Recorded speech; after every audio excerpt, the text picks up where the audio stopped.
Hello, അപ്പോൾ നമ്മൾ കണ്ണൂരിൽ നിന്ന് കാസർഗോഡേക്ക് താമസം മാറി വീഡിയോ എടുക്കാനോ പറയാനൊന്നും സമയം കിട്ടിയില്ല. അത്രയ്ക്ക് ബിസി ആയിപ്പോയി കേട്ടോ. രാവിലെ ആമി എണീറ്റ് നീർദോശയും ബാജിക്കറിയാണ് കഴിക്കുന്നത്.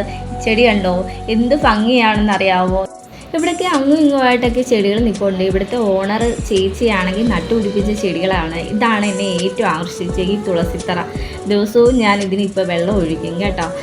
ഈ സ്റ്റെപ്പ് ഇറങ്ങി അങ്ങ് താഴെ ചെല്ലുമ്പോഴത്തേക്കും നല്ല രസമാണ്. എന്തോരം ചെടികളുണ്ടെന്നറിയാമോ. ഇതാണ് നമ്മുടെ സിറ്റൗട്ടും ബാൽക്കണിയൊക്കെ കേട്ടോ.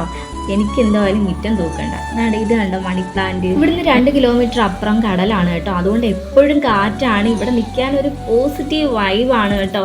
എനിക്ക് ഒത്തിരി ഇഷ്ടം. അതാണ് ഇതാണ് ഞാൻ തുണി കഴുകുന്ന കല്ല്. ഇടയ്ക്കൊക്കെ ഞാനും ആമി ഇവിടെ വന്ന് നിൽക്കാറുണ്ട് കേട്ടോ. വൈകുന്നേരം ആകുമ്പോഴത്തേക്ക് ഏട്ടൻ വരുന്നതും കാണാം. താണ്ടെ വന്നതിന് ശേഷം ഇത് മാത്രം ഞാൻ അടുക്കി വെച്ചിട്ടില്ല, ബാക്കി എല്ലാം സെറ്റാക്കി. ഇനി എൻ്റെ പുസ്തകം മാത്രമേ ഉള്ളൂ അടുക്കി വെക്കാൻ.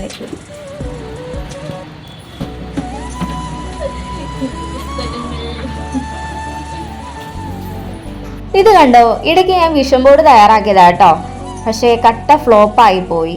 എനിക്കെന്തോ കഷ്ടകാലം പിടിച്ച സമയമെന്ന് തോന്നുന്നു. ഷെൽഫിൽ വെക്കാൻ പറ്റിയ സാധനങ്ങളൊന്നും ഇല്ലാത്തതുകൊണ്ട് ഞാൻ എൻ്റെ പുസ്തകങ്ങളൊക്കെ അവിടെ അങ്ങ് ഒതുക്കി കേട്ടോ. എന്തായാലും പറ്റിയ സ്ഥലത്താണ് ഞാൻ എടുത്ത് വെച്ചിരിക്കുന്നത്. ഇനി അത് അവിടെ തന്നെ അങ്ങ് ഇരുന്നോളും.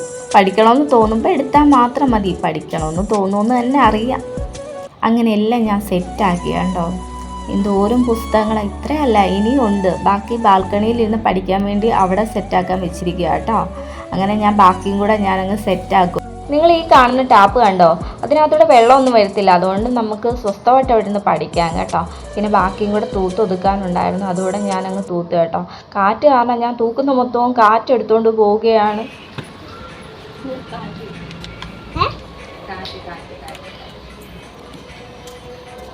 ഇനി ഞാൻ തൂത്ത് വാരിയില്ല എന്നുണ്ടെങ്കിൽ കാറ്റ് വീണ്ടും എന്നെ കൊണ്ട് തൂപ്പിക്കും കേട്ടോ. അതുകൊണ്ട് ഞാൻ മൊത്തം തൂത്ത് വാരി എടുത്തുകൊണ്ട് പോയി അതാണ്ട് സെറ്റാക്കി വെച്ചിട്ടുണ്ട്. ഇനി അതിനകത്ത് പേനയൊക്കെ കൊണ്ട് വെക്കാനുണ്ട് കേട്ടോ. ഇവിടെ നിന്ന് പഠിക്കുകയും ചെയ്യാം, കാഴ്ചകൾ കാണുകയും ചെയ്യാം. അപ്പോൾ ഇത്രയേ ഉള്ളൂ. Tata bye bye, see U.